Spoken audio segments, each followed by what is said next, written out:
Morning everybody, it's Friday again, time for a video.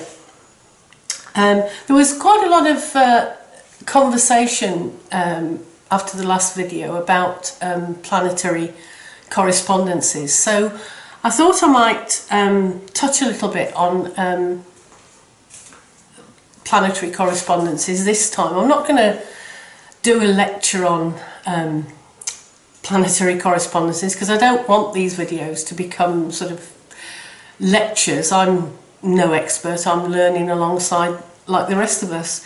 But I thought we'd just explore how you can use correspondences in your various magical workings, whether that be spells, whether it be charm bags, talismans, whatever, how you can bring the powers of a planet to bear on those magical workings.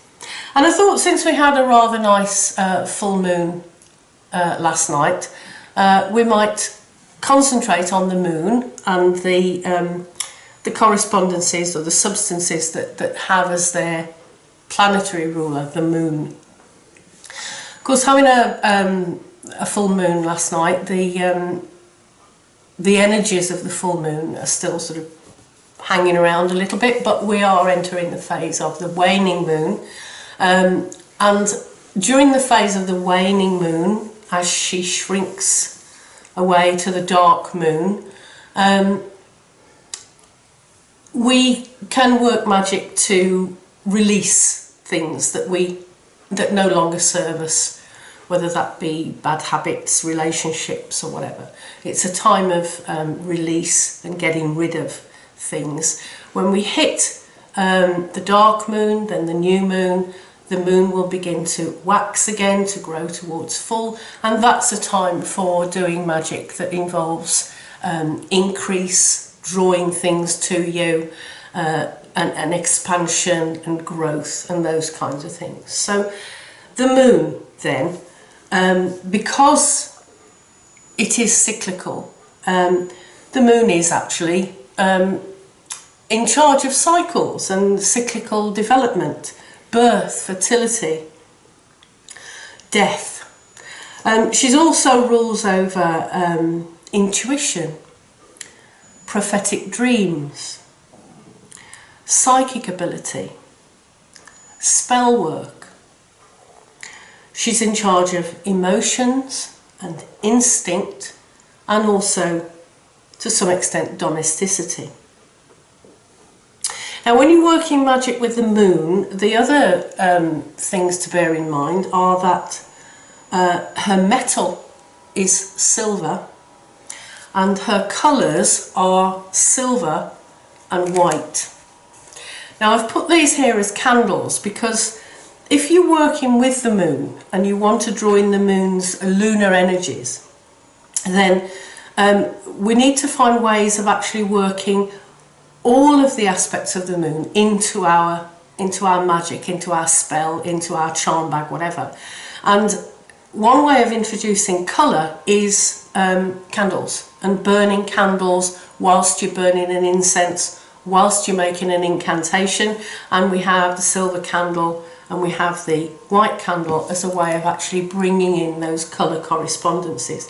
The other way to do it is to put a white cloth on your altar, a silver cloth on your altar, to use a white bag for your charm bag, a white pouch for your talisman, whatever. Remember, in magic, synthetics don't work, so if you are using cloth, make sure it's a natural cloth and not a man-made fibre. So that's another way. Also, the numbers that are pertinent to the moon are 9 and 13, and you may want to find ways of bringing in the number correspondences as well. And I'm just thinking, in a talismanic bag you could put, I don't know, 9 pieces of myrrh, for example. You could put 9 lemon pips. As long as you've got those, if you've got the numbers. It's not essential when you've got lots of other correspondences going on, but you might want to work in the numbers as well.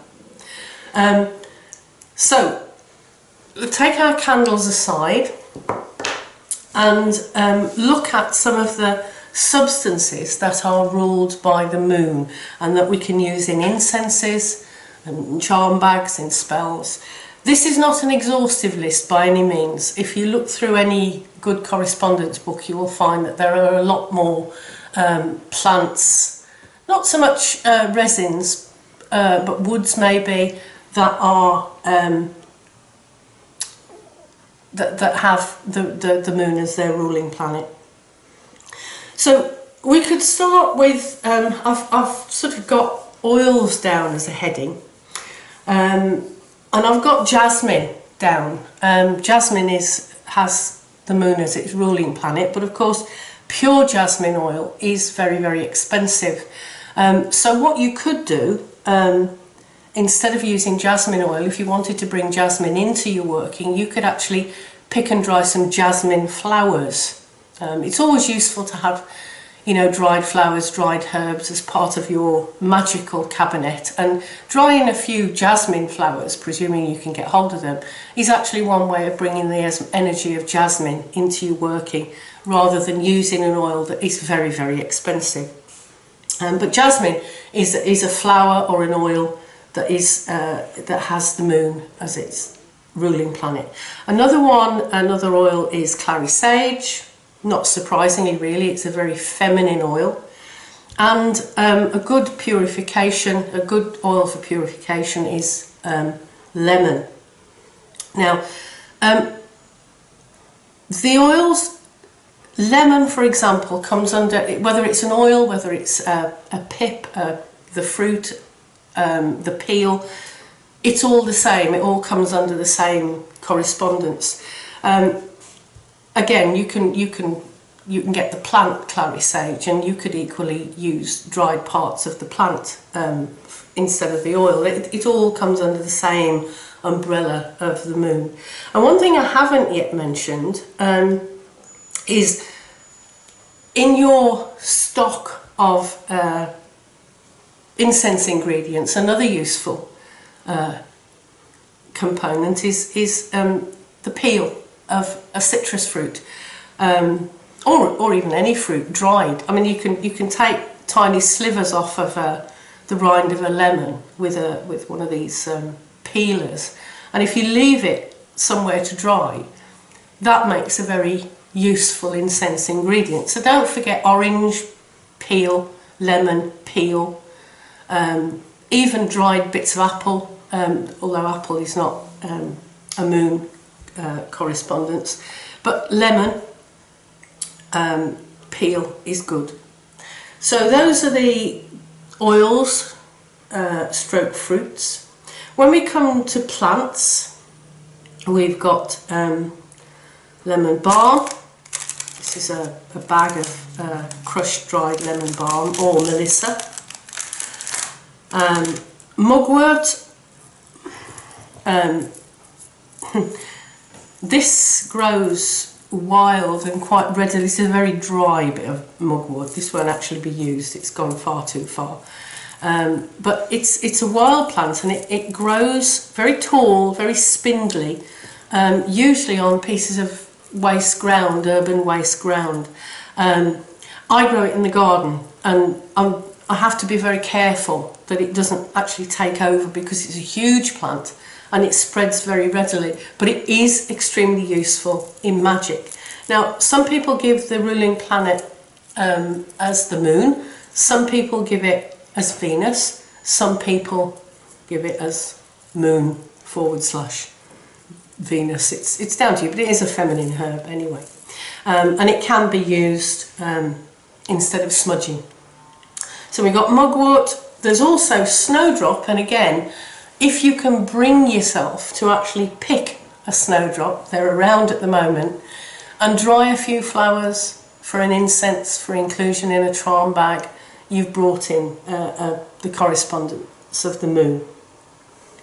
As far as woods are concerned, we have our old favourite, sandalwood, There's the white sandalwood, not the red sandalwood. And we also have myrrh.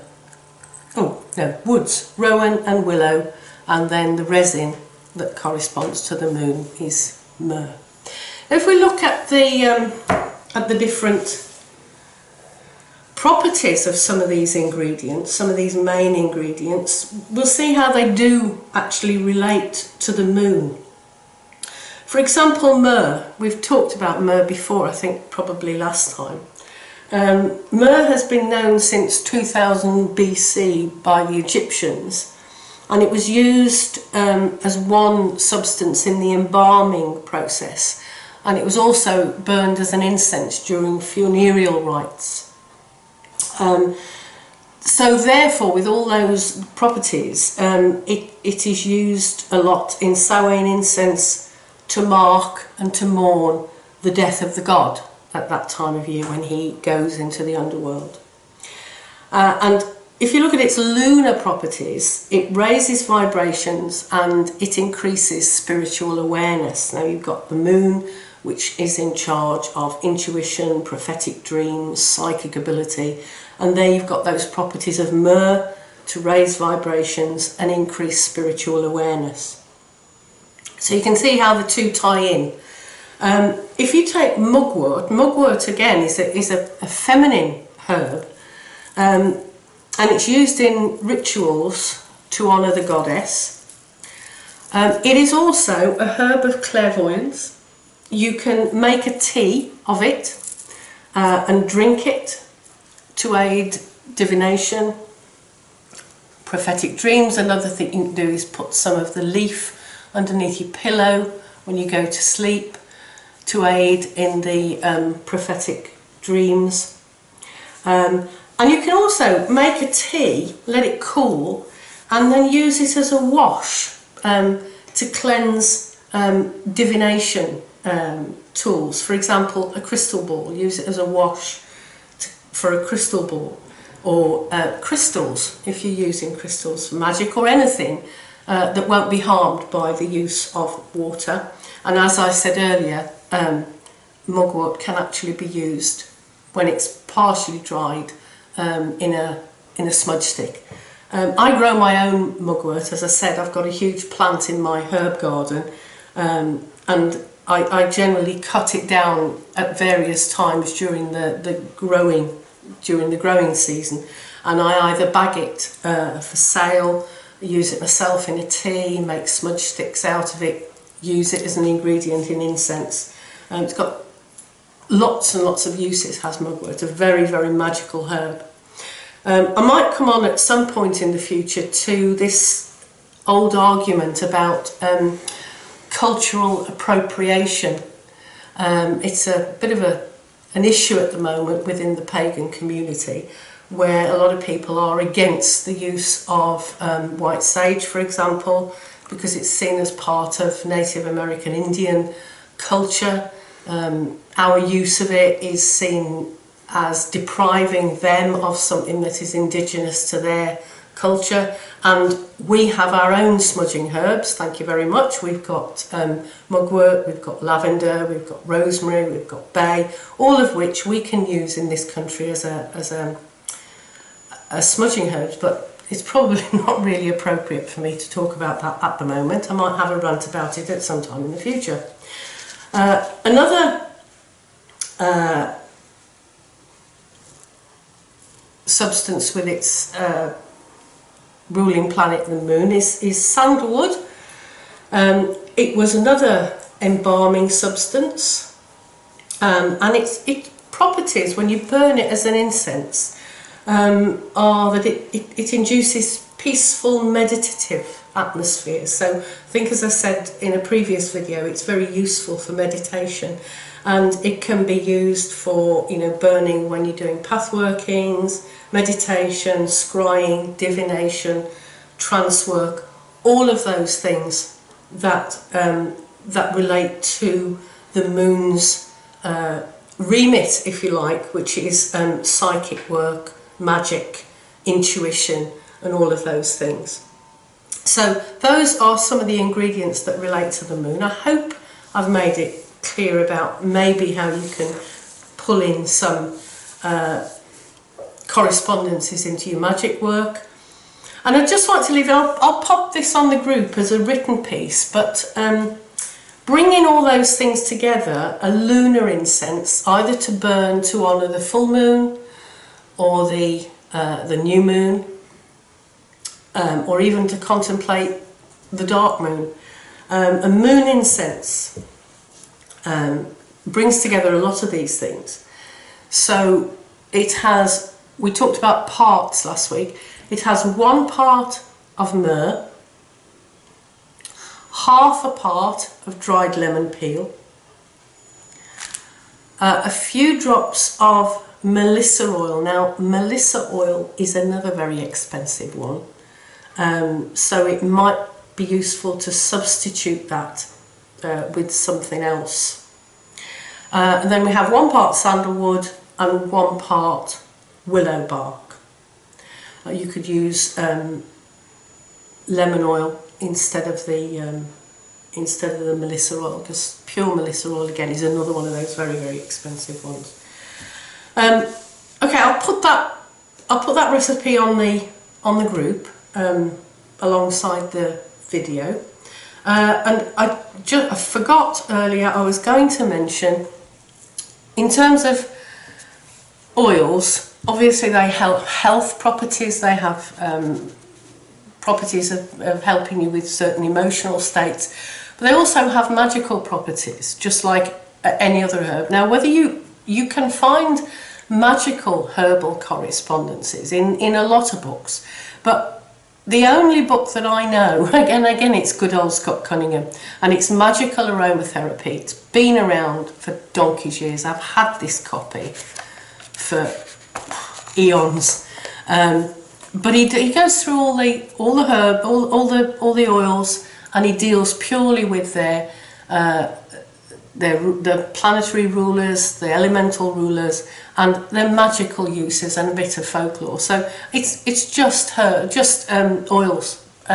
So if you want to get hold of something to look up your essential oil correspondences, then this little book by, I don't know whether it's been reproduced several times since this one, but this little book by Scott Cunningham is an invaluable resource. I really haven't got